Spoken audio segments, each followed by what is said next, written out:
We'll start with the remaining things. Let others also join.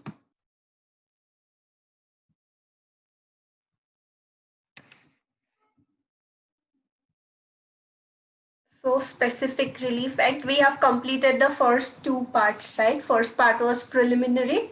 Second part was talking about some specific types of reliefs that may be granted by court. It's always discretionary power of the court. So court will see the case, court will decide accordingly. And if court feels it's necessary or it's proper to provide this any of these types of reliefs, court may provide it. So it's always discretionary power of the court. So we have completed specific relief. Now we will continue with preventive relief. Also some questions relating to this part we will see. Then specific relief will be over. So we have from like two things, chapters 7 and 8, injunctions generally and perpetual injunctions, sections 36 to 42 of the Specific Relief Act.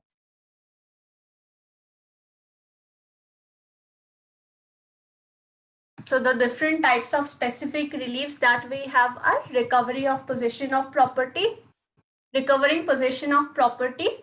Then we have specific performance of contract, which is like a major part of the Specific Relief Act. There are a lot of sections for this relief that we have. Then we have rectification of instruments, rescission of contract, cancellation of instruments, and declaratory decrees. So what were declaratory decrees? Anyone remembers? Declaratory decrees.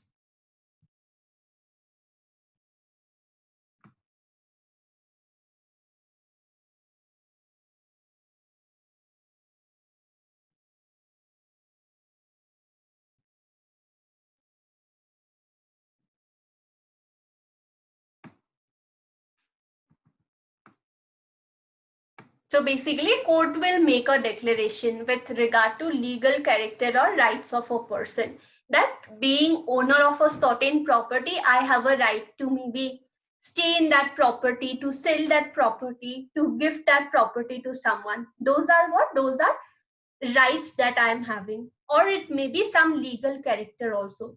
Maybe I'm daughter of someone, maybe I'm wife of someone, maybe I'm resident of a certain state, I am from a certain community. Those are what? Those are legal characters. So being resident of Karnataka, maybe I'm entitled to some types of rights. Being born during, like 19, like during a certain year, that also gives me certain rights. Maybe persons born between 1990 to 1995, they are entitled to have some, like privileges. Those are what? Those are legal characters, that I'm also born during that time frame. Maybe I'm also residing in this particular state. So those are what? Those are legal characters that will also give us certain rights or privileges maybe in certain cases. So with regard to that also, court can make a declaration that, okay, fine, this person is having this and that legal character, or this and that right that person is entitled to. Accordingly, that will be applicable. So those are what? Those are declaratory decrees, that the court will declare a certain thing with regard to a person, and it will be applicable to that person. So declaratory decrees, there are two things, legal character is denied or legal right is denied.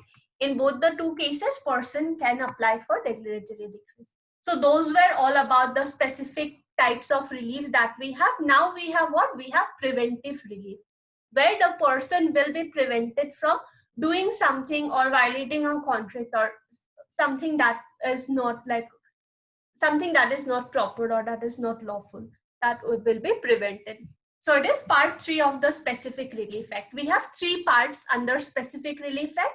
First is preliminary, that provides for all the definition, scope, application, and all of that.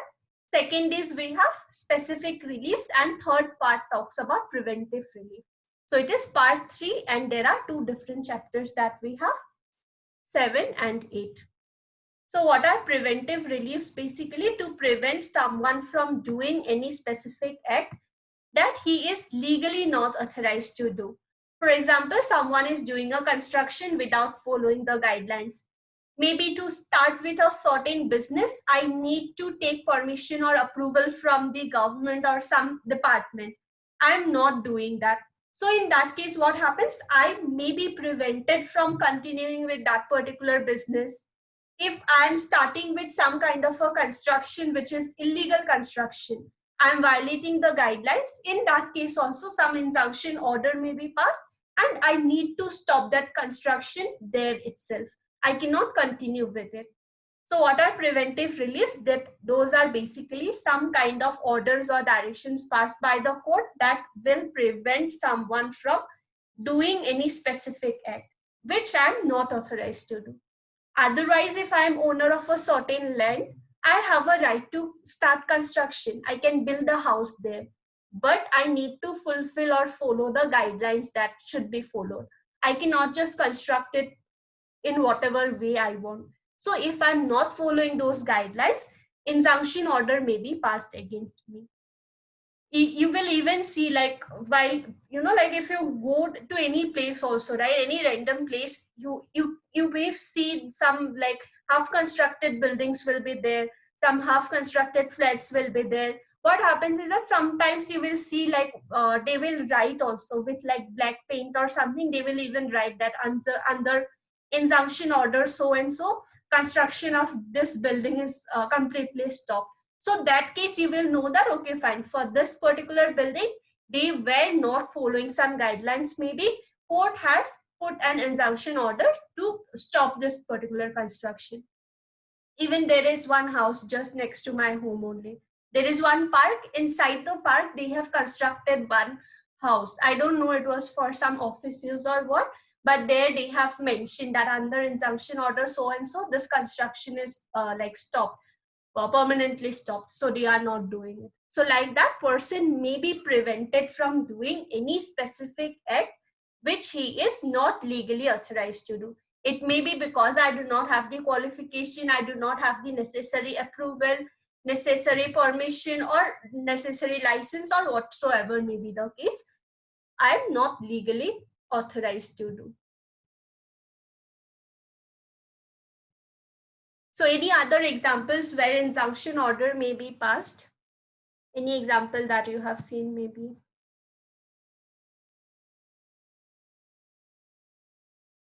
In case of intellectual property rights. Intellectual property rights. Yeah, someone has created something, I am using it without having a valid license or without giving proper credits. Anything else?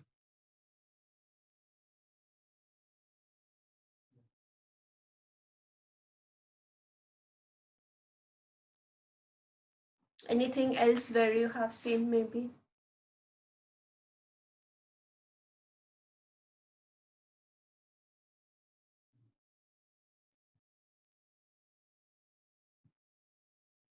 So it may be any thoughts also, right? If I am causing like nuisance, if I'm creating disturbance to my neighbors, they are filing a case in the court.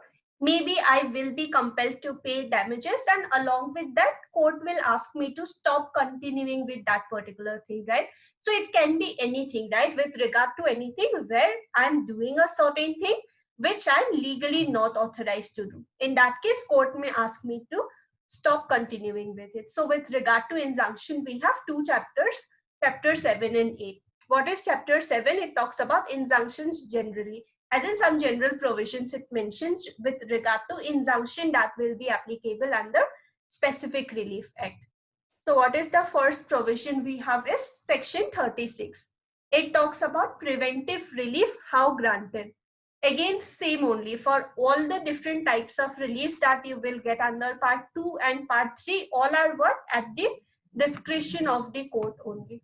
So preventive relief is also granted at discretion of court by injunction. What kind of injunction? It may be temporary injunction also, or it may be perpetual injunction also. So it will be at the discretion of court only.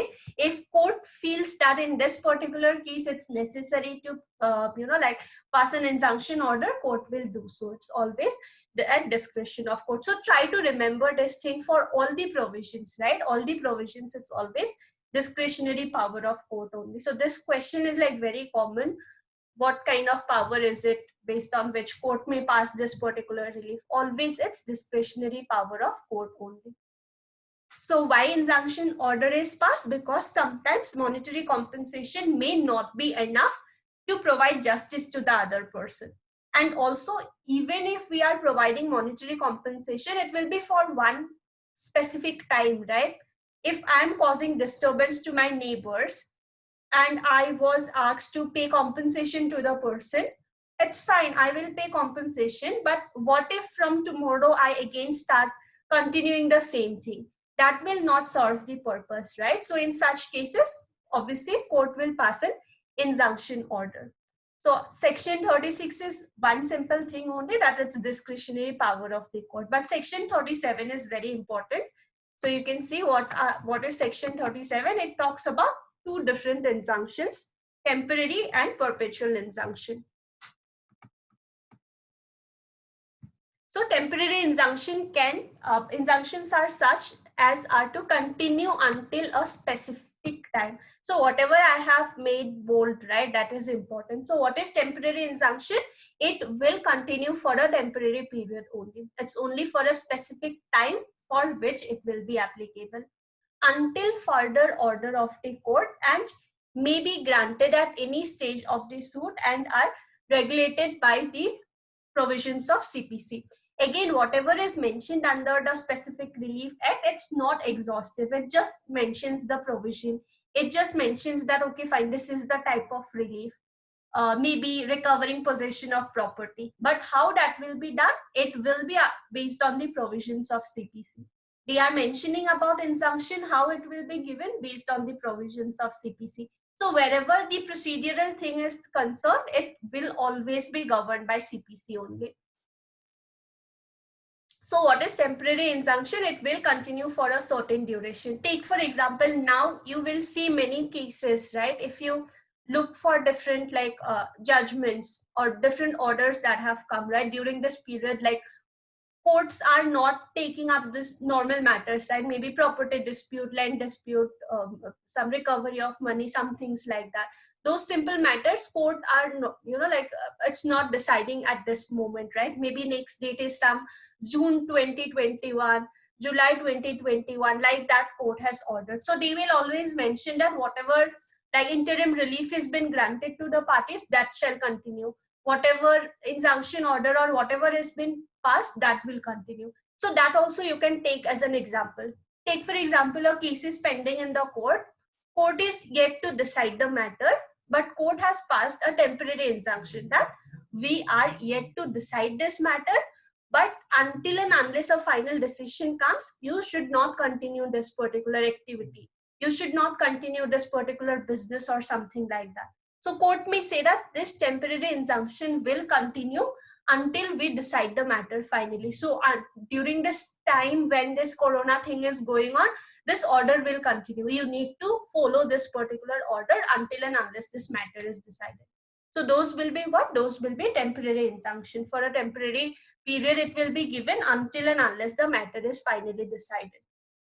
But in case of perpetual injunction, what happens? It can only be granted by the decree made at the hearing and upon merits of the suit. So try to remember this. Temporary injunction continue until a specific time only, governed by provisions of CPC. But in case of perpetual injunction, it is granted by the decree only. And after hearing the case only, finally this court will decide, and accordingly court will pass that particular order. Maybe someone is having a plot of land and he resides there. There is one gate and someone else comes and parks in front of the gate every single time. What court may do is that court may decide, hear the case, everything. While deciding the case, court may say that you cannot park your car or your vehicle in front of this particular gate. That is what? That will be perpetual injunction, that when the case was decided, at that point of time this order was passed, that we need to follow, that we need to continue following only. There is no time limit fixed that for 3 years you cannot park your vehicle in front of this gate or something like that. This will continue forever. So in those cases, it will be perpetual injunction. But in case of temporary injunction, it may be like like maybe playing music or maybe operating some heavy machines and creating vibration in a residential area, maybe causing air pollution in a residential area, noise pollution in a residential area. Those things are stopped for a certain duration until the case is decided. Those will be temporary injunction. So for 37, you can just remember that it talks about two different types of injunctions, temporary and perpetual. Temporary will continue for a like specific duration only, governed by provisions of CPC. Perpetual injunction is granted by decree of court. It's only when the case is decided, perpetual injunction will be, order will be passed, and accordingly it has to be followed by party. So for section 37, you can remember that it talks about these two different types of injunctions. And for section 36, it talks about preventive relief, how preventive relief may be granted.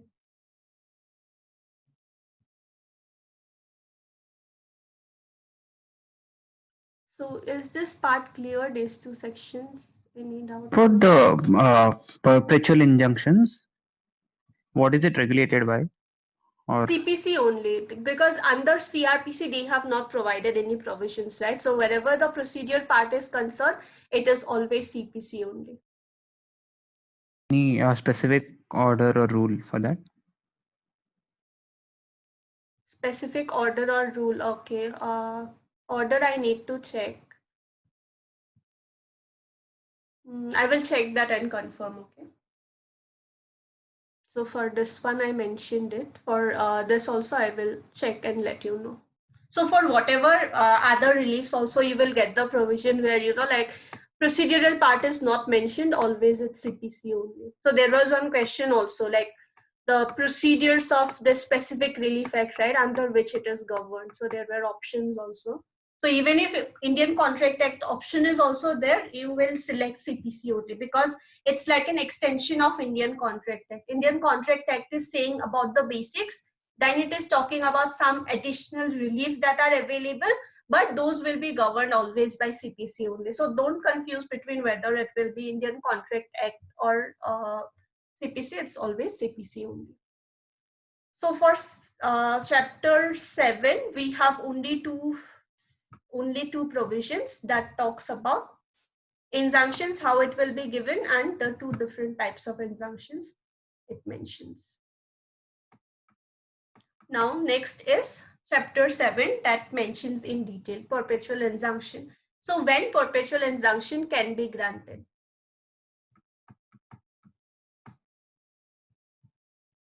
So perpetual injunction may be granted to the plaintiff to prevent breach of an obligation existing in his favor, whether expressly or impliedly. So if there is one contract where there is, what happens is that there is an obligation that the other party is having, right? Defendant was having an obligation. It may be an implied obligation or it may be express obligation. Maybe under the contract they have expressly written that, okay, fine, this is what the defendant is supposed to do, or maybe it's just implied from the type of contract that if there is this kind of a contract, this is what is expected from the defendant. So it may be express also, implied also, but what happens is defendant has breached this obligation. So in that particular case, perpetual injunction may be granted in favor of the plaintiff.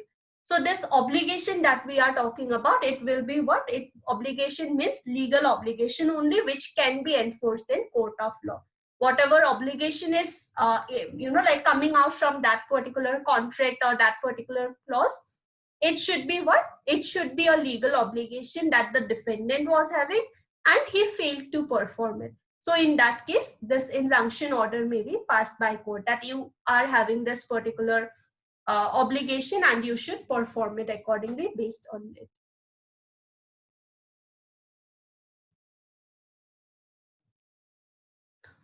When any such obligation arises from contract, the court shall be guided by the provisions of chapter 2.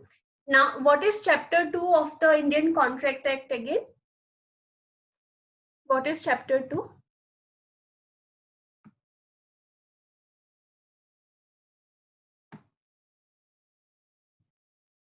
Anyone remembers?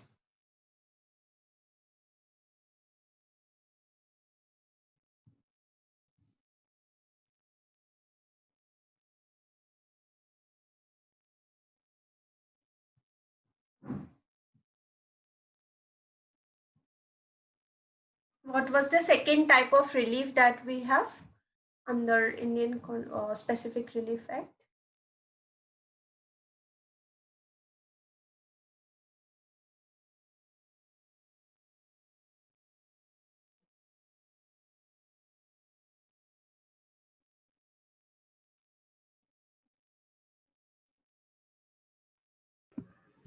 Ma'am, what is the question basically? So see, it says, right, when any such obligation arises from a contract, the court shall be guided by rules and provisions of Chapter 2. So what was Chapter 2 of Specific Relief Act? We talked about different reliefs, recovering possession of immovable property, and then specific performance of contract. So it is specific performance of contract. Recovering possession is Chapter 1. So Chapter 2 is what? Specific performance of contract. So it mainly says that when any such obligation arises from a contract, if there is a contract and some obligation is arising, defendant is having some obligation, he is not performing it. In such cases, what happens? Court shall be guided by the rules and provisions contained in Chapter 2. That is, court will follow the provisions, whatever is mentioned, right, with regard to specific performance of contract. Court will be guided by those provisions. Under specific performance of contract, if some relief can be given, then court will give that. Accordingly, for that, if some kind of injunction order needs to be passed, court may pass that as well. So it will be governed by the provisions relating to specific performance of contract in that case. When the defendant invades or threatens to invade the plaintiff's right to or enjoyment of property, the court may grant perpetual injunction in the following cases. Namely, when the defendant, so if there is a plaintiff who is maybe owner of a land, being owner of that particular land, he is having some rights, he is having some kind of privileges, he can use that land, enjoy that land. In such cases, also perpetual injunction may be granted if defendant is not ready to accept those rights that the plaintiff is having. In what all cases? Where the defendant is trustee of the property for the plaintiff, where there exists no standard for ascertaining the actual damage caused or likely to be caused by the invasion, where the invasion is such that compensation in money would not afford adequate relief, where injunction is necessary to prevent multiplicity of judicial proceedings. Maybe one person is owner of a certain property, someone else is trying to maybe park his vehicle in front of the gate. As a result, what happens? Owner is not able to, access his property. He cannot park his car inside his home. He cannot just go out whenever he wants to. In such cases, also court may pass an injunction order to prevent this other person. Court will ask this other person that you cannot park your vehicle in front of this person's gate. He needs to access his, property. He has this right that he can enter his property at any moment that he wants. He wants to go out from his place, he should be able to do that. So in such cases, court may pass an order in, perpetual injunction order against that particular person, that you cannot violate someone else's rights. This person is having some rights. So again, injunction is necessary to prevent multiplicity of judicial proceedings. Maybe today the person is going to the court complaining about the matter and he got some compensation. But that compensation is not enough. Tomorrow again, the other person, right, the defendant may again come and he may again park his vehicle in front of the gate. So it's necessary that to prevent that, this person will have to come again and again to the court to complain about the matter. And at one time only you provide for compensation also for whatever loss the person has suffered, and also injunction order also you can pass. In one single time only, everything will be done. So accordingly, the person will not have to come again and again for the same thing. It may be because monetary compensation is not enough. It may be because there is a chance that tomorrow again the person may come. or it may be that we cannot, like decide what amount of compensation should be given to the person. We need to stop the person from continuing with that particular thing. So in all such cases, perpetual injunction may be granted. So it is under section 38 that talks about when perpetual injunction may be granted by court. So there are basically 3 clauses that mentions the different provisions relating to when it may be granted by court. Next is section 39 that talks about mandatory injunction. So when to prevent a breach of an obligation. What is it? To prevent the breach of an obligation, it is necessary to compel the performance of certain acts which the court is capable of enforcing. The court may in its discretion grant an injunction to prevent the breach accompanied of, and also compel performance of requisite acts. What happens is that there it's again discretionary only, right? So all are what? Discretionary power of court. Sometimes one person may come to court and complain that there is this particular contract between me and the defendant, but this defendant is not willing to perform this particular contract. He is willing to, breach his contractual obligations. In that case, what court can do is that in order to prevent this breach of obligation that the defendant might do, right? So what court will do in order to prevent this breach of obligation, it's necessary to compel performance of certain acts. Under the contract, whatever thing the defendant has agreed to do, right? It's necessary that the defendant performs that part, just in order to ensure that he is not violating that particular contract or there is no breach of those obligations set up. So in such case, what court will do is that court will compel performance in order to avoid any kind of breach of contract. But those obligations will be what? It will be something that court is capable of enforcing. So under chapter 2, we have seen, right, there are certain situations where specific performance of contract is possible. There are certain cases where specific performance may not be possible. Like something that involves personal skill, it may not be possible. So if it is possible, then court will do what? Court will pass an injunction order and will compel this person to perform this particular obligation just in order to avoid any sort of breach of obligation. So what is mandatory injunction basically? Mandatory as in it's necessary, right?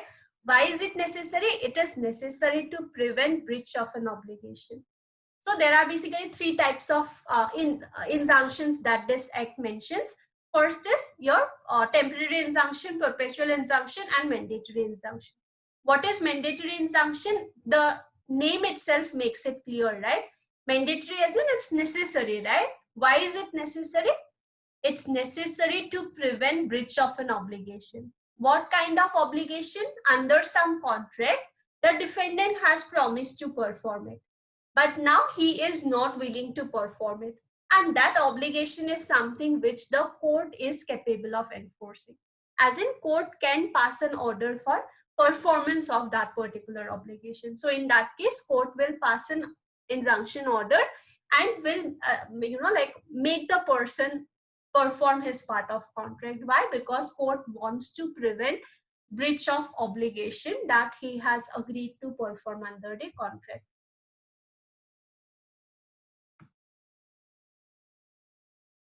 So first is what? Firstly, it mentions that providing injunction, passing an injunction order is always discretion of court. It may be temporary also, it may be perpetual also. What is temporary and perpetual? Temporary is something which is for a certain duration, right? For a specified time only it will continue. But in case of temporary injunction, it will continue forever and it will be granted by a decree. What is when perpetual injunction can be granted? Section 38 provides for different grounds based on which it may be granted. Like under the contract, this obligation is there, so court will order that.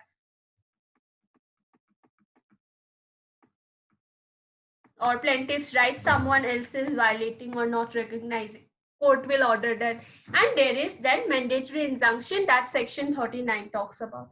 What is mandatory injunction? Something that court will ask the parties to do because it's necessary in order to prevent breach of an obligation.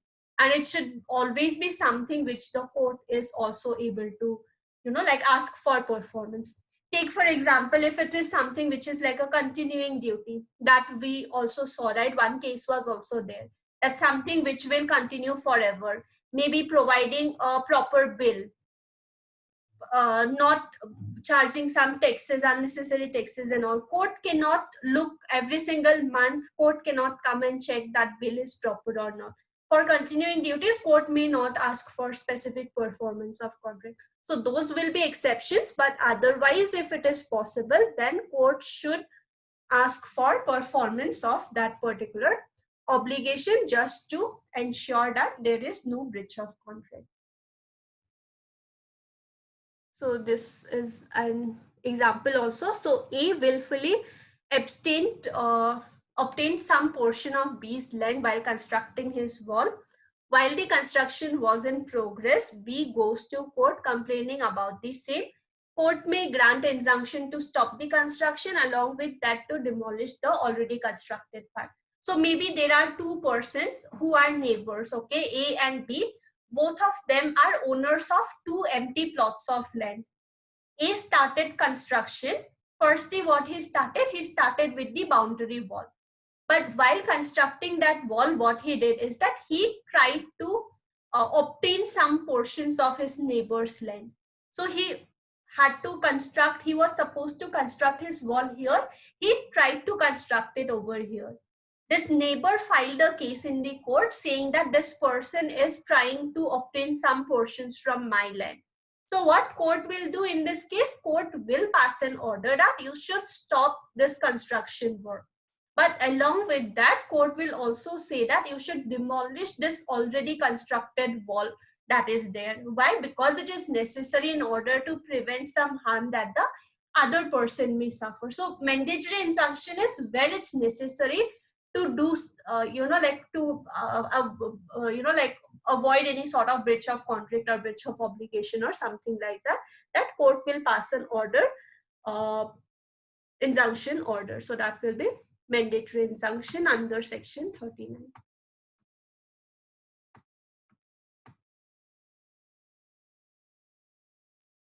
Now, even when a certain type of relief is given under, like specific relief act, there may be certain cases where just giving the relief may not be enough. The person is even entitled to compensation because he already suffered, right? During this time when his rights were violated, he already suffered. He had to go to the court, file a case, unnecessary waste of time. So apart from providing that relief, whatever is available to him, court may also provide damages. Whenever it's necessary, court may also provide monetary compensation. Same applies for injunction also. So it is section 40 that talks about damages. So damages in lieu of or in addition to injunction. So in exchange of injunction, damages may be given or along with injunction. Obviously, court will pass an injunction order. Along with that injunction order, court may also provide compensation to the person. Why? Because court may feel that, okay, fine, it's necessary that we provide compensation also to the person because of all the loss that he had to suffer during this period.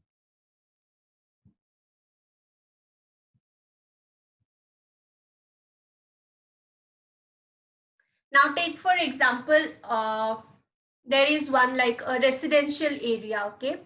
In residential area, you cannot start any factory or anything. You have no permission, you cannot start with it. But if someone has opened like a recording studio, that is not creating any sort of disturbance to the other people, right? So that may be permitted. Now take for example, in a city, it's like if you are opening some recording studio or some, like some personal business kind of a thing, that is allowed. But you cannot open some factory and all in a residential area. So one person is already having a recording studio where he will record some maybe songs, voice or something like that. That is his business. but someone illegally started some kind of a factory. He started producing a lot of noise, vibration, and lot of disturbance to the other people.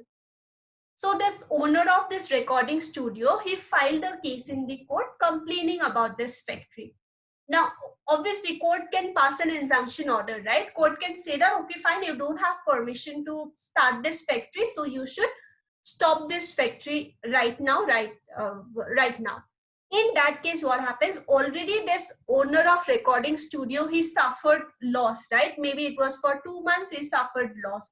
So in that case, court may feel that, okay, fine, because you have suffered so much loss, you are also entitled to some amount of compensation. So court may ask that, okay, fine, 80,000 compensation, you are also entitled because of this loss of business that you have suffered during this 2 months period because of this, like illegal activity of this other person. He started with a factory without taking permission or approval from the concerned departments. So accordingly, you are entitled for this particular compensation. So accordingly, it may also be given. So this is what damages in lieu of or in addition to injunction. Sometimes court may not pass an injunction order, just as an alternative, court may just provide compensation. Sometimes along with injunction, court may provide compensation to the parties. Whatever court feels is necessary or is proper, accordingly, court may pass it. So it's completely discretionary power of court only. So firstly, it says the plaintiff in a suit for perpetual injunction under 38 or mandatory injunction under 39 may also claim damages either in addition to or in substitution for such injunction, and the court may, if it thinks fit, award such damages. Maybe this person, right, who was owner of this recording studio, maybe that property where he established his studio, that was not like maybe that was something that he rented out, so he do not want to continue his business there, he want to move to some other place. So he may say that injunction order will not do any benefit, I will not be benefited by that injunction order. So what I want is, I want compensation for loss of business during this 2 months. I just want compensation for that. Or maybe someone may say that, okay, fine, I have suffered loss, also I want an injunction order against this person. So accordingly, whatever court thinks fit, court may pass that. Is this part clear? Why is it in lieu of and in addition, the first clause?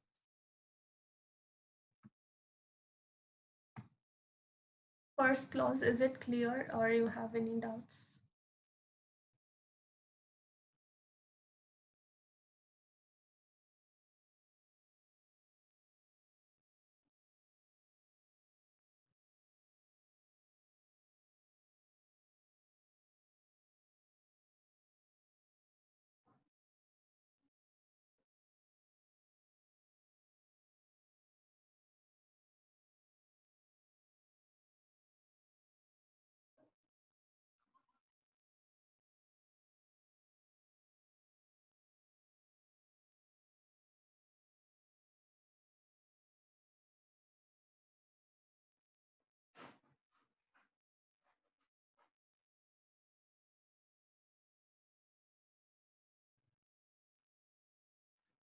So is this part clear, the sections? Any section you want to be repeated or anything is not clear?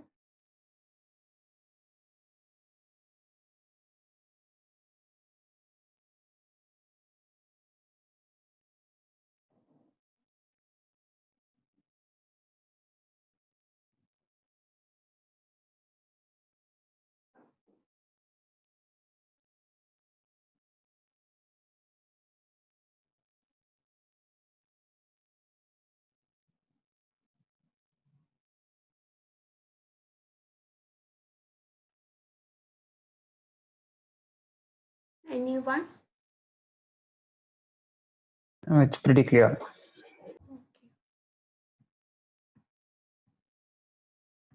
So sometimes a person may feel that an injunction order will not do any good to me, so I just want compensation to be paid. Sometimes a person may feel that apart from injunction order, I should also be getting compensation because I have suffered huge loss.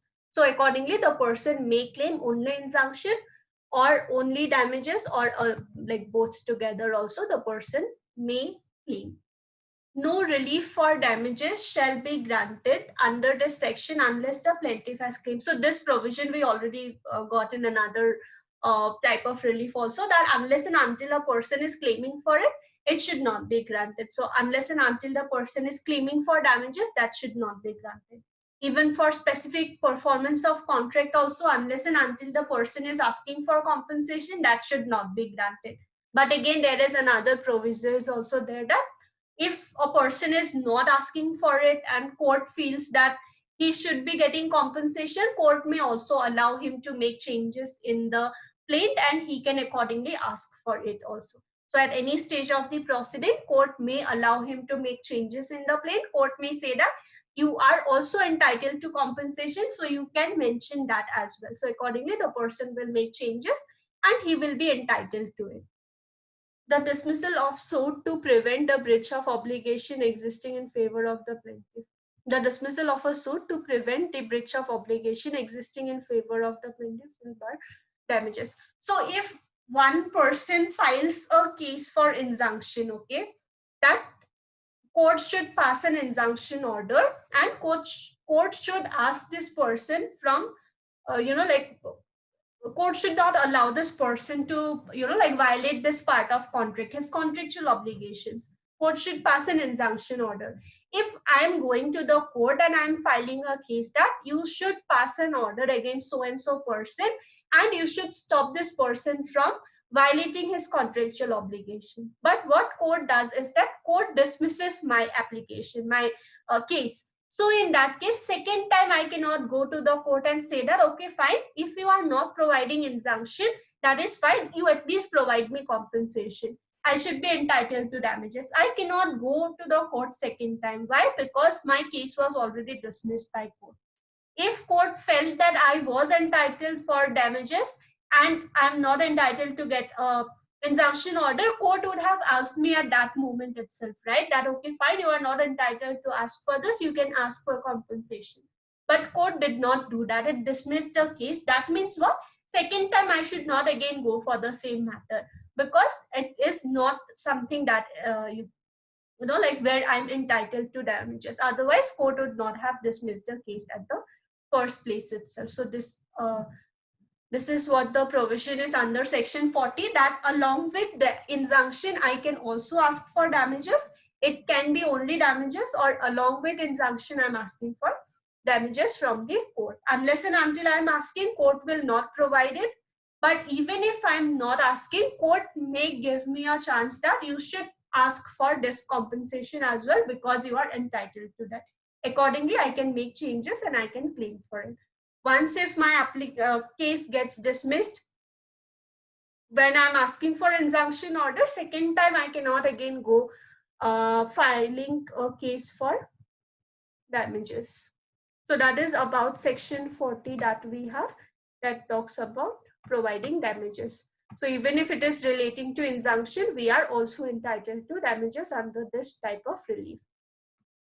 Next is when injunction may be refused. So there are basically 11 grounds based on which, when a person approaches the court asking for injunction, that it may be refused by court. So when it may be refused, there are 11 grounds. I have just mentioned the headings, okay, based on what it can be like rejected by the court. So there are these 11 grounds, and these are the sub clauses, like 41 clause A, 41 clause B. So like that we have, and this is 41 clause H, A, I, J. Accordingly, we have 11 different clauses where injunction will be refused by court.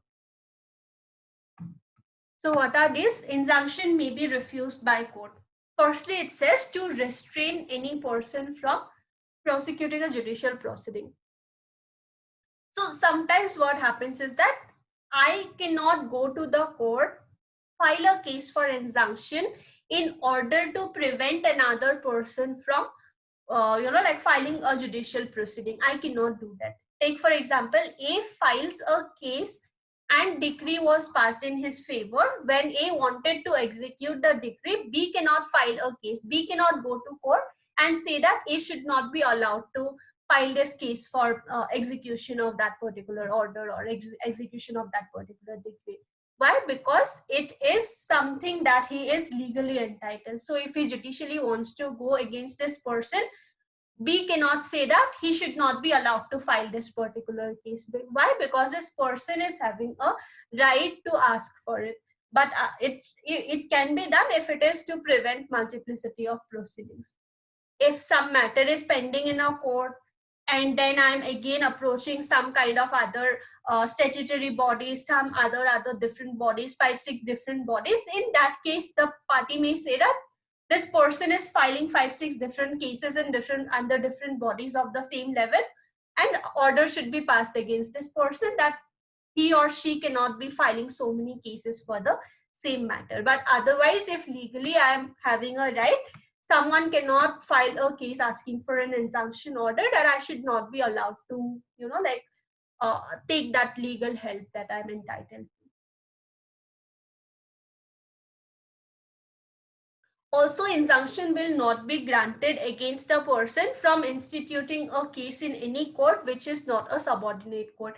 Maybe I am, there is one person who files a case at the before the additional district judge, that this person should not, there is a property dispute going on, and for this property dispute, this person should not go before an arbitrator. This case has to come here only. So like that also the person cannot file a case. If there are different statutory bodies are there that are being given this power to decide on a certain matter, parties are free to decide under which body or to which statutory body they want to approach. So for legal help also, a person cannot be restricted, and for from exercising his rights to approach the court also, the person should not be restricted under any kind of injunction order passed under this act. Again, to restrain any person from applying to any legislative body. Legislative body, again, under some legislation, if a body is established, we have different bodies, right? Like income tax appellate authority, we have National Green Tribunal, National Human Rights Commission, State Human Rights Commissions, all these Child Rights Commission, whatever bodies are there, right? Legislative bodies. To them, a person should not be like, you cannot approach this particular legislative body. Like that also, there cannot be an injunction order. Then again, I cannot, take for example, there is a contract between you and me. Regarding some sort of a service, we have made a contract. Under the contract, we have mentioned that for any kind of dispute arising under this contract, just in order to save time, what we will do is that we will approach an arbitrator, or we will decide the matter amongst ourselves. Why? Because we do not want to go to the court every single time and waste our time. So we will go before an arbitrator, decide the matter, or we both will settle the matter accordingly. But under this contract, what happens? The other person is guilty of criminal breach of contract. So he cannot say that you agreed to settle the matter before an arbitrator. Now you cannot go to the criminal court. Now you cannot file a case against me under IPC. Why? Because that is something that the other person is entitled to. There is criminal breach of contract under that particular thing, right? So he is anyways entitled to. So the person can say that I will go, and court will not pass an injunction order. Why? Because there is some kind of a violation, and the party is entitled to claim for it. It's not like under the contract there is some kind of misunderstanding or something that they will settle before an arbitrator. To prevent breach of contract, the performance of which would not be specifically enforced. As in, there are certain cases, right, where specific performance of contract is not possible. So performance of that particular contract is specifically not enforceable. Court cannot ask for specific performance of the contract. Why? Because maybe it is involving some sort of a continuing duty, some sort of a personal qualification, or something where court cannot ask for specific performance. So in that case, I again cannot go to the court that you should pass an injunction order asking this person to stop from violating his contractual obligations. Why? Because anyways, this contract is such that court cannot ask for specific performance of it. If court cannot ask for specific performance, why would court pass an injunction order that you should not violate it? Why? Because that is not possible in all cases. That specific performance will be granted by the court. So if it is not possible under section 14, then in such cases, court will not even pass an injunction order also.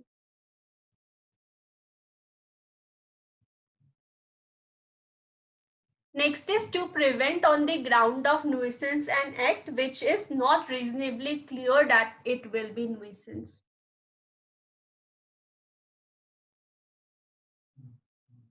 So what is nuisance?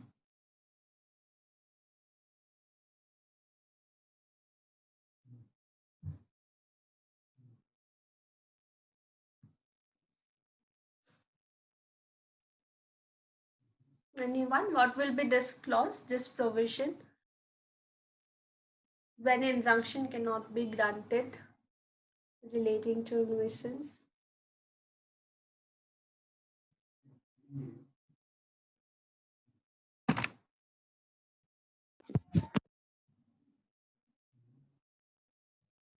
Ma'am, this doesn't violate any personal rights of that person. Any So- personal rights of the person. Person. So nuisance. Nuisance is basically some act or generally causes inconvenience to that person. Here, the inconvenience can be justified. So I don't think it will constitute as nuisance in the first place. Yeah. So the example given here. So on this ground, I don't think the injunction can be granted. Yeah, right. So what is nuisance? Basically some sort of inconvenience caused. Now, sometimes there may be a justification or valid reason also to that inconvenience caused. Now, take for example, someone bought a house next to a very busy main road. Now, if that is a very busy main road, it's obviously understood that there will be some sort of disturbance, right? That the person will have to face. Now, what this person is doing is that he bought a house next to a main road, thinking that it will be very much easy, right? Very much convenient for me to access all the public transport and everything. But now he is complaining that I cannot sleep properly during morning hours or something like that. In that case, what court will do is that, okay, fine. There is an act which is not reasonably clear that it will be nuisance. Okay, fine. The person is facing some sort of difficulty. He cannot sleep at night or morning hours. It will be very much noisy. He cannot sleep properly. He cannot concentrate in his work. There is some sort of disturbance. But we cannot see that it is nuisance. Why? Because obviously there will be roads that people will access. For one person's sleep, court will not ask that you cannot use this road or something like that, right? Because other people are also following the normal rules and they are using that road. So sometimes there may be a case where it may cause some sort of inconvenience, disturbance or something like that to a person. But again, we cannot, say it for sure that, okay, fine, this is nuisance only. So in such cases also court may not pass an injunction order because court cannot say that you should stop using this particular road. Why? Because this person cannot sleep at night.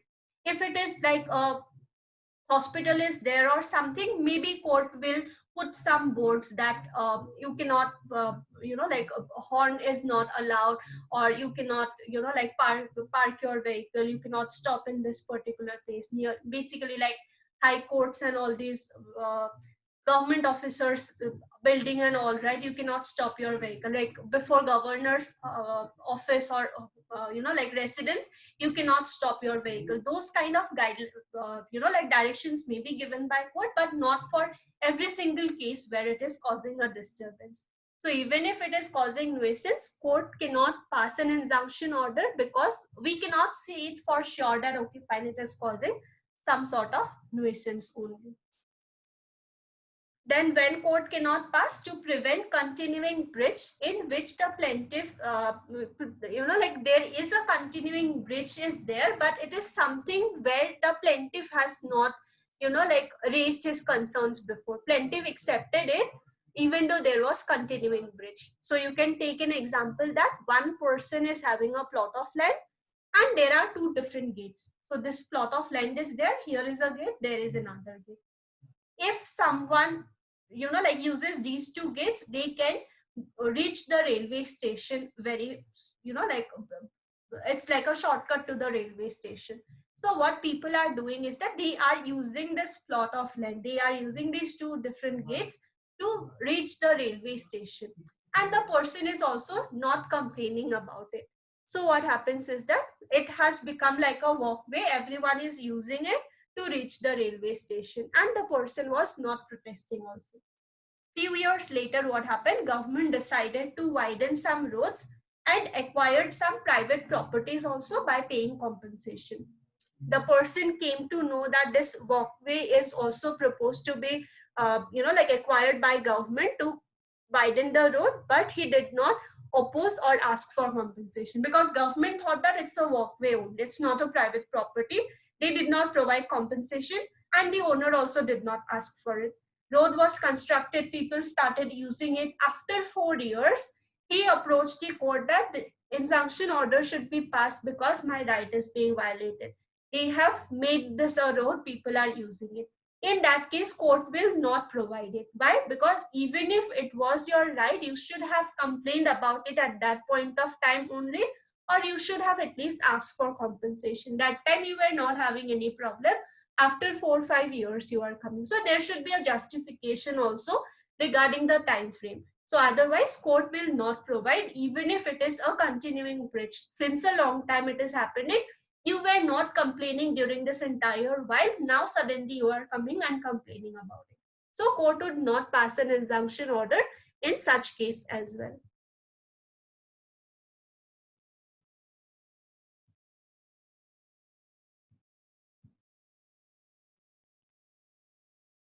But if you are complaining about it at the moment itself, maybe court would ask that you cannot acquire this property or something like that. This in fact happened just next to our home only. There was like one big hospital. So government proposed that we will widen all these roads, like to a certain area, we will widen all of these roads. So this hospital authority, they complained that we have such a big building, we will have to, like reconstruct it. This building also we need to break if they are widening the road, if they are acquiring property. So they complained about it and government also decided not to, like acquire that part of the hospital. So it should be done in a time that is like reasonable. After everything is done, everything is completed, after that a person cannot ask for an injunction order, court will not provide for it. Next, when injunction will not be given, take for example, I am a person, I have a certain other right, which is similarly, which is of a similar value. I already have a certain right, I'm not using that right, but I'm asking for an injunction order. So what court may say is that you have a right, you already have a relief that is available with you, so you go for that relief. I'm not, like passing an injunction order. When it may be done, take for example, one person bought a TV from a shop which stopped working after 1 week from when he bought the TV. Now what happened is that it was bought on a condition that he will get 100% refund of the money that he has paid, and that he can return that particular TV in case it is having, it's like a faulty piece. He can return it, he can get 100% refund. So B approached that shop owner and he wanted to return it, but they refused to take the return. Later on, he filed a case for injunction that court should pass an order that this person should stop his business. So what court will do is that you already have another relief. Already that shop owner agreed that they will be giving you 100% refund and you can return the product. So you rather ask for that relief from us. So court will pass an order for maybe like specific performance of contract. Whatever you had promised at the time of purchase, you do it accordingly. rather than asking them ki, okay fine, now you cannot continue with that business. So rather than passing an injunction order, court will provide that alternate relief which is available to the person. So these examples that I have mentioned, right, these examples will help you understand the thing better. Like if you are reading this also, right, take for example, just before exam you want to just know what are the grounds based on which it may be like refused by the court. So you can just read these grounds that okay fine, restrain judicial proceedings, I have a right, I can go to court, but someone is stopping me from doing that. Restrain instituting proceeding in subordinate court. So like that you can just go through them. If any point is not clear, you can just refer to this examples that are being given, and the point will be clear. So you can just refer to this part only before exams. So some other right is available, some other relief is available, then I should go for that relief only, rather than asking for injunction order, asking the court that this person should stop his business or something like that. Next, another thing we read, like under section 20 clause A with regard to infrastructure project, that there is one schedule given under the specific relief act based on which certain like areas are mentioned, like transport, energy, water, sanitation, communication, social and commercial infrastructure. In those areas, if government is doing something, government is starting with some sort of a project, there is some kind of like breach of contract or some sort of miscommunication. In such cases, court would not pass an injunction order. Maybe court will provide compensation or some other reliefs, but court will not provide pass an injunction order, just in order to ensure that these projects are not delayed unnecessarily. If government wants to construct a bridge, like a metro station or something like that, there may be multiple people, like multiple contractors will be there, multiple vendors will be there, they may file many cases. So court should not pass any injunction order in order to delay all of these construction projects and all of these infrastructure projects. So for that reason, regarding this, there should not be an injunction order. Next is when I am approaching the court and I am only like at fault. In such cases also the court may not pass. Like there is a contract where I am only the one who is maybe not performing my contract, or I am only guilty, I am only more to be blamed. In such cases also court may not provide. Like take for example, I booked a computer by paying 30,000 rupees, and I said that remaining 40,000 rupees I will pay within a week. So I booked this laptop in a certain shop, and I said that I will be paying it within a week. This shop owner, they kept on reminding me, but I'm not paying the money and I'm not doing anything also. So finally they sent me a notice that if you are not paying this remaining 40,000 within a month, we are going to sell this laptop to someone else. Now what I am doing is, rather than replying to this notice or rather than paying this 40,000 rupees, I am going to court and I am asking court to pass an injunction order that this shop owner should not sell this laptop to someone, should not sell this computer to anyone else. So what court will say is that rather than asking for injunction order, you perform your part of contract, right? So in such cases also court will not provide injunction order. Why? Because I am only the one who is guilty. I am only not fulfilling my commitments. I am only not replying to the legal notice or paying the remaining 40,000 rupees. So court will say that you only perform your part and accordingly it can be done. And also for any random matters, I cannot file a case under specific relief. It should be the parties only. Whoever is affected, they only can go and file a case for specific relief. So only the person who are suffering or who are being affected, they can file a case. If I am going to court and saying that, oh, okay, fine, for so and so person, this is what is happening, you should pass an injunction order for this person, and some kind of contract is being violated, I cannot do that, right? Court will not entertain that matter also. So these are like the 11 grounds based on which court may refuse to provide an injunction order. So you can just refer this chart to know what are the different grounds that we have, and if any point is not clear, you can just refer to the example as well.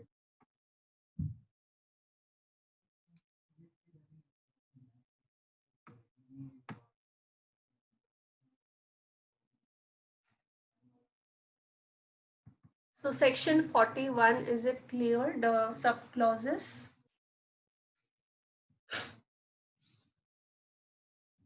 Next, only one we have remaining. One section is there, section 42. So what is section 42? It is talking about injunction to perform negative agreement. Injunction, court will pass an injunction or an order. Why? To perform negative agreement. So what is negative agreement? Affirmative agreement and negative agreement. There are two things mentioned. What is it?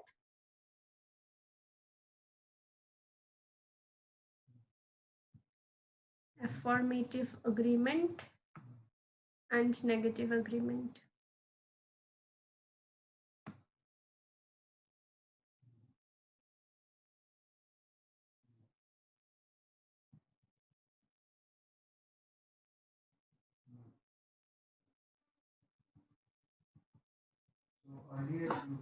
One tells you to do something and the other one restrains you from doing it. Okay. Any example?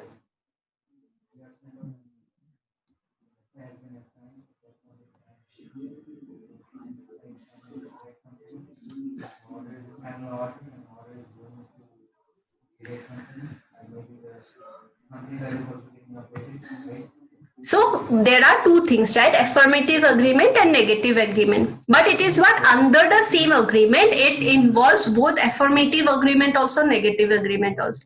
There is only one agreement between us, but it is having some affirmative obligations and some negative obligations. What is affirmative obligation? To do something. What is negative negative agreement? It is not to do something. So negative agreement does not mean something illegal or something. It means not to do something. As in, I have promised not to do something. That is what negative agreement is. Now, take for example, there is a contract between you and me. Maybe some, okay, fine. Take for example, maybe a contract with a singer, some artist, like that. You can take an example, or what example you can take? Okay, fine. Take for example, there is like a producer of a certain movie, okay? Producer of a certain movie, and there is some actor. So this actor has made a commitment that for 1 year, I am giving my time. I will act for this, I will shoot for this particular movie, and I will not commit time to anyone else. This 1 year, I'm completely giving to you. So this actor has made an agreement that for 1 year, I will not give dates to anyone else. I am only committing to you only for 1 year. That means what? He is making two promises, right? There are two promises. There is one affirmative obligation that he will act, and there is one negative obligation also, that he will not act for someone else. He will not give date to anyone else. So this is what, there is one single agreement between the actor and the producer, director, whoever it is, and there are two obligations. One, he will act, and another one, he will not act for anyone else. Now what happens, take for example, this producer promised to pay like maybe 40 lakhs to him for 1 year. Now what happens is that he acted for like 1 month. Okay, he acted for 1 month. Now he got another offer that they will be paying him 1 crore for 1 year. Now what he wants to do is that he wants to end this particular contract. So he can just say that I don't want to act for this movie. Now for this producer or director, what happens is that it will be a loss, right? Whatever they invested during this 1 year time for this entire shooting and everything, that will go on waste, right? That will be a waste of money, energy, and everything. And also they need to find another actor and all of that. So in such cases, what happens? Court may ask for affirmative agreement and negative agreement, right? Even if this affirmative agreement cannot be performed, court may ask for performance of this negative agreement. What is this? Section 24 talks about injunction to perform negative agreement. What is it? Because the situation and circumstances, court is unable to compel specific performance of affirmative action. Because acting involves personal skill, court cannot say that this actor should act for this movie only. Court cannot ask for specific performance of this affirmative obligation. But what happens? This does not restrict the court from granting an injunction for performance of negative agreement. That means, okay, fine, court cannot ask this actor that you should perform for this movie only, but court can say that you already committed this 1 year time. So for this 1 year time, you cannot act for any other movies also. What happens if you are not willing to perform this affirmative obligation? That is fine, but you cannot ignore this negative obligation, this negative agreement you should perform. That means you cannot give time to anyone for this 1 year. Why? Because otherwise it would not be justified for this producer, director, and all of them, right? So court can accordingly ask for that if plaintiff is guilty of performing his part of contract, is not guilty of performing his part of contract. So if the director and producer are ready to continue with the movie and the actor is not doing it, then court can ask that you can refuse to act for this movie, but during this 1 year, you cannot act for some other movies also. Why? Because that is what will justify this matter, right? Because this actor is getting 1 crore means he can say that, okay, fine, I'm paying 5 lakhs rupees to you. But it will be a huge loss for the producer, director, and all of them, right? So based on the situation, court may say that even if you are not performing this affirmative obligation, you cannot ignore the negative obligation. You should perform that as well. So it mentions this is the provision basically, notwithstanding anything contained under section 41 clause E of the Specific Relief Act. Will happen. So what is 41 clause E? It is with regard to this, right? Breach of contract, breach of a contract, the performance of which is not specifically enforceable. So unless and until its specific performance is possible, so this will happen, that the person can say that even if you are not performing this affirmative agreement, affirmative obligation, you should perform this negative thing. So it may be express or implied, whatever it is, the court can ask for it.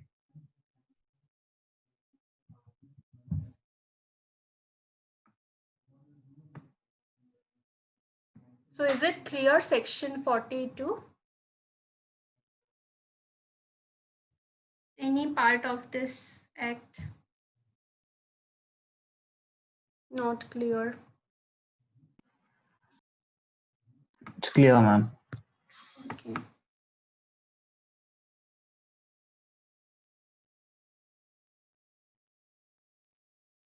So we'll see some questions relating to Specific Relief Act. Last class we discussed till question number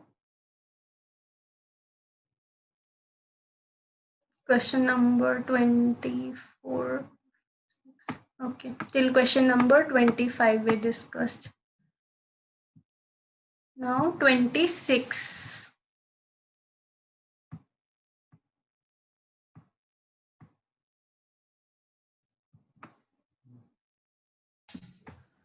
Discretionary. It is always discretionary.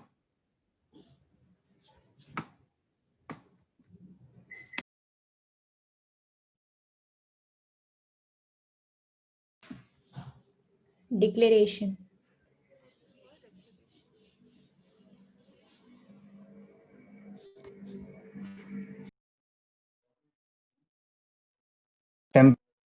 Perpetual injunction.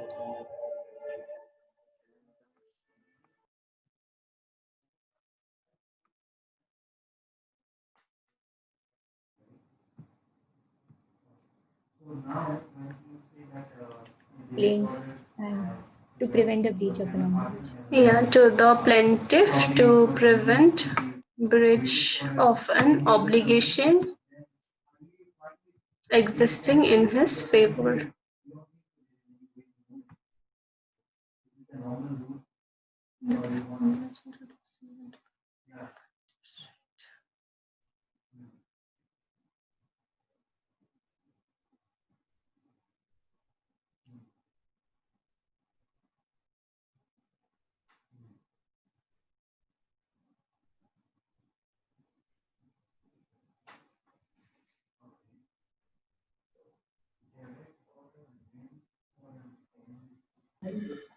Right or possession of the property.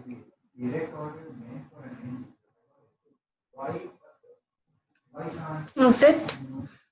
Which section is it? It is 38.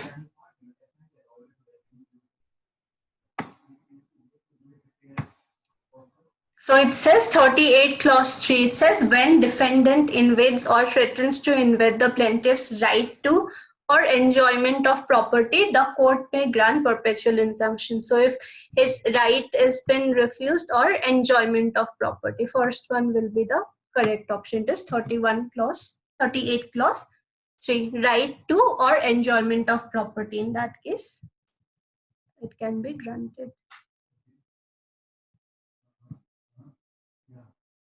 All of the above, ma'am. Perpetual injunction is granted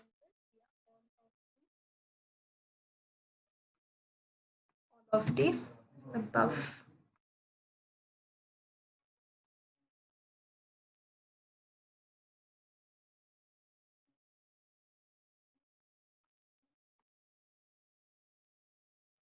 Ma'am. Section 39. Section 39 talks about mandatory injunction.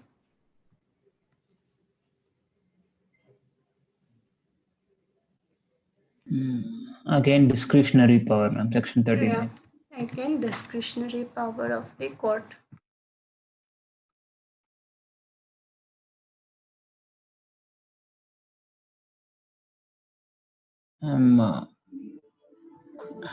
In section 40, he can claim damages in addition to.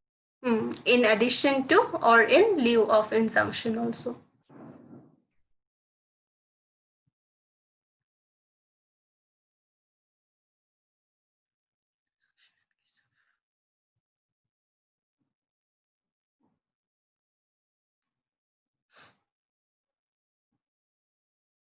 Above all.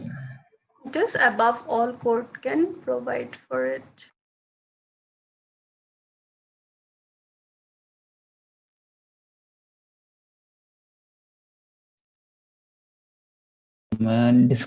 Optional, ma'am, because it's discretionary power. So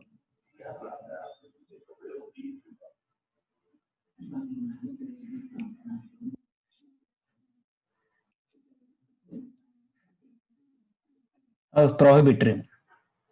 The court has an option to give it or not. I think it's prohibitory. Yeah, it is prohibitory. Why prohibitory? Because it's necessary in order to prohibit the breach of contract or that breach that the person is trying to do. So it is prohibitory, that we are trying to prohibit the person from violating the obligation that he is having. It cannot be granted, ma'am.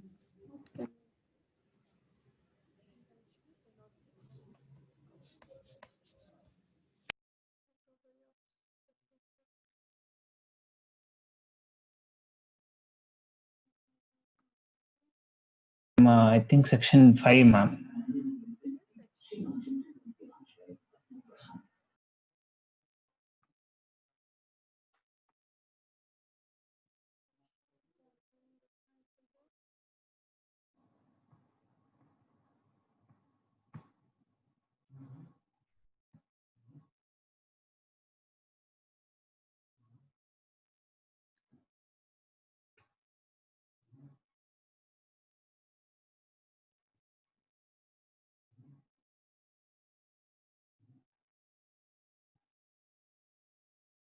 $39 is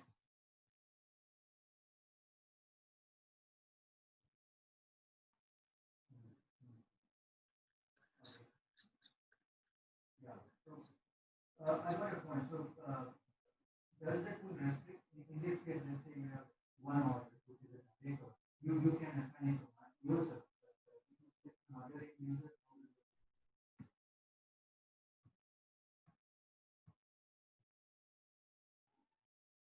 So section 14 talks about contracts not specifically enforceable.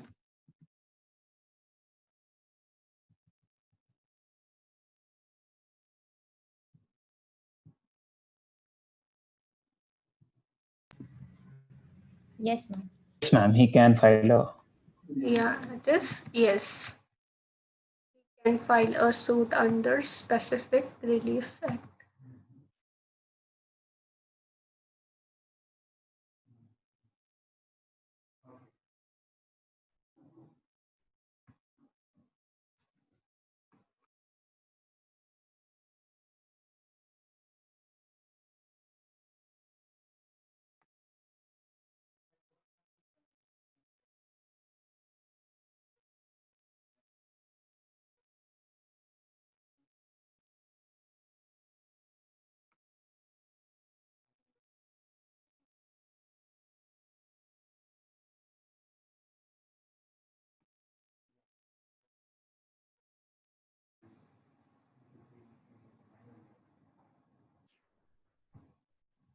Next one.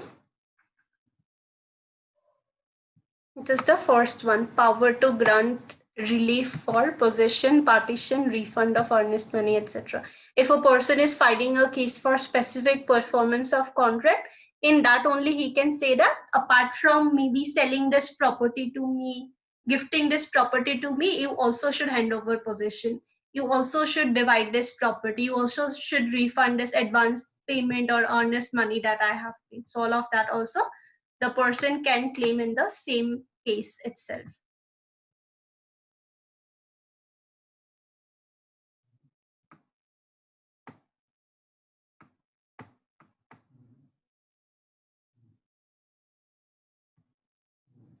Section 31 of Specific Relief Act.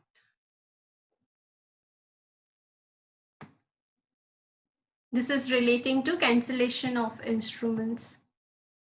Chapter 5. It mentions when cancellation may be ordered by court.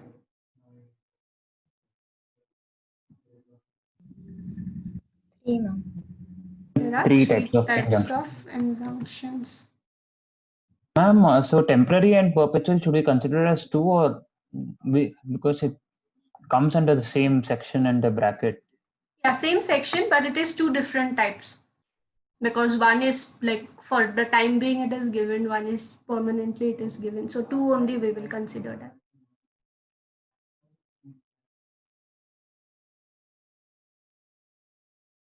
Even for like recovery of possession of property also you can say like under same chapter only all the two different reliefs are mentioned, but we will consider that as that only. So it is three only you can consider.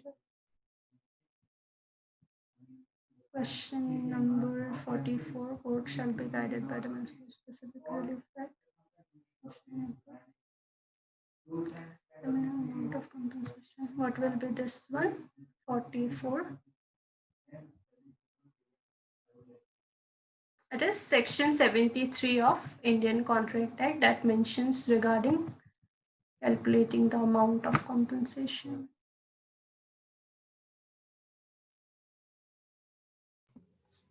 See, ma'am, in respect of both movable and immovable.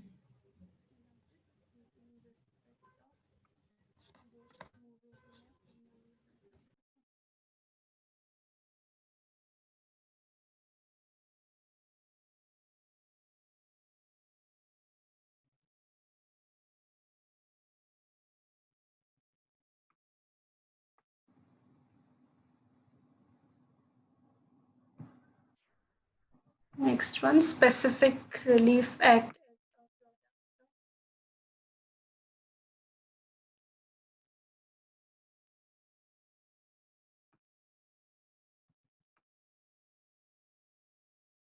I think I have not mentioned this. So it is 9th Law Commission report. So in this 9th Law Commission report, basically it was suggested that in order to like provide justice or for equitable grounds, we should have some specific types of reliefs that may be given to people. So accordingly, this legislation came. So it is based on the 9th report of Law Commission of India on Specific Relief Act. You can even look for this document online, 9th report of Law Commission of India on Specific Relief Act.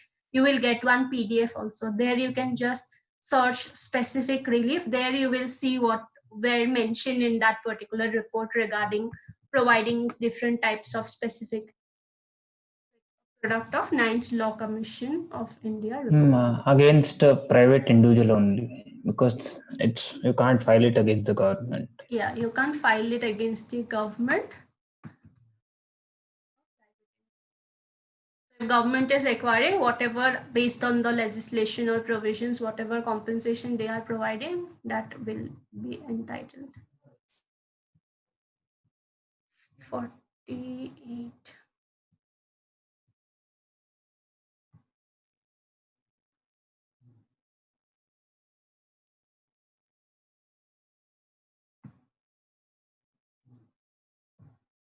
So just 12 years, right? The years it is mentioned that you can refer to CPC only for the provision.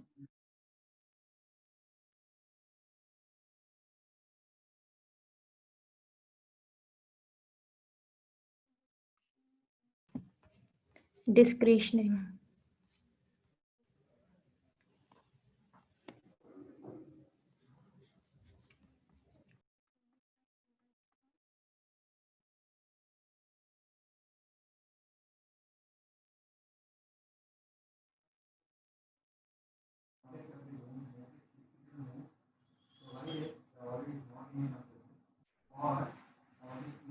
Ma'am, B, the defense is which a person against whom the relief for specific performance.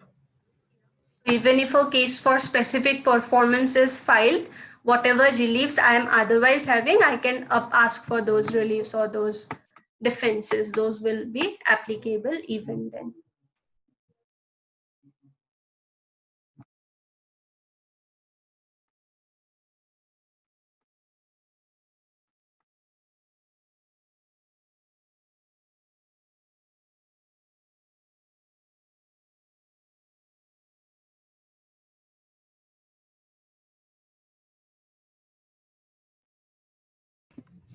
Ma'am, B, A, the defendant can plead all the defenses available. A, the defendant can plead all the defenses that are.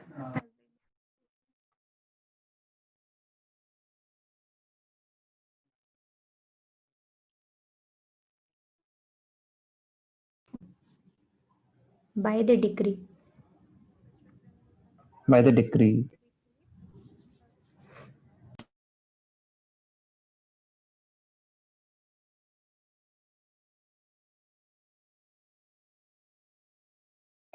Temporary injunction. Just temporary. So for temporary injunction, it will be governed by provisions of CPC, and for perpetual injunction, it will be the provision of this only, section 37 of Specific Relief Act only, under which the person will file a case. So under this section, you will see many cases being filed for injunction. Many people file cases for like Specific Relief Act, right? This is like one yes, ma'am, got it. Important type of relief. So for temporary, we will refer to CPC.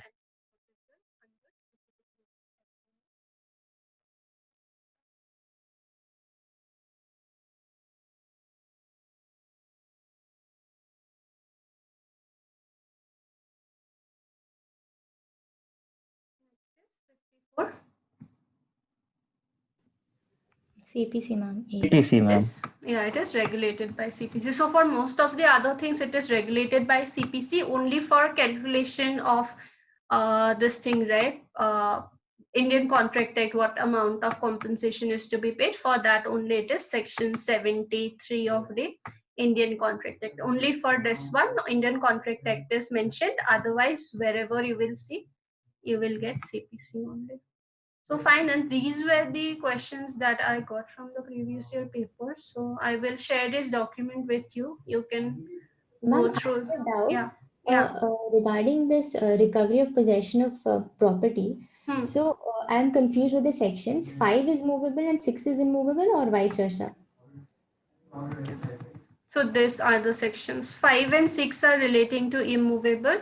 7 and 8 are relating to movable. But for immovable also, we have two different provisions. One is where owner is filing, another one where maybe a tenant is filing, a leasee is filing, like that a person is filing. He is not owner, but he is just having lawful possession of the property. Okay. So both 5 and 6 are immovable. Ma'am, and for Karnataka judiciary, both Contract Act and specifically is only the prelims, ma'am? Or yeah, only prelims. Contract, negotiable, specific relief, yeah, all are prelims only. For some Bihar, I think Karnataka contracts is in mains also, and some other state also specific relief is in mains. I'm not sure about the state, but for Karnataka, it's all in prelims only you have. So like before this corona and all, some notification came, right? It's still pending, or they conducted the prelims? Karnataka, any idea? Karnataka, they conducted prelims a month ago, ma'am. A month ago. And the mains is held next week. Next week. Yes, ma'am. Okay. You appeared for that? No, ma'am. I'm in my final year, so I have to get the degree first. Oh, okay. In the other this thing, we had another class called judgment writing. So in that, quite a few people had appeared for prelims. Since they're awaiting their mains exam, they had come. Okay. Yeah. Kirti and all are also there, I guess, right? Yes, ma'am. I think. Yeah. So that too notification came like, I think, starting of the year only, I guess. I think it got postponed and finally happened. Fine then. So, okay, fine. Any sections you want to be repeated or something for this part? Specific relief. So, what is there next after specific relief? Negotiable instruments is there. Were you there in contract class also? Yes, ma'am, but I joined a little late. I joined only from section 56. Okay. So you were not there in constitution, I guess. No, constitution. Constitution also was handled by you, ma'am. Yeah. That too, like previously only I did some 2-3 months ago only. Like before contract, we finished constitution. And what about constitution, ma'am? How is it asked in the Karnataka judiciary? Is it in the prelims, mains? Yeah, prelims, mains, both. Okay.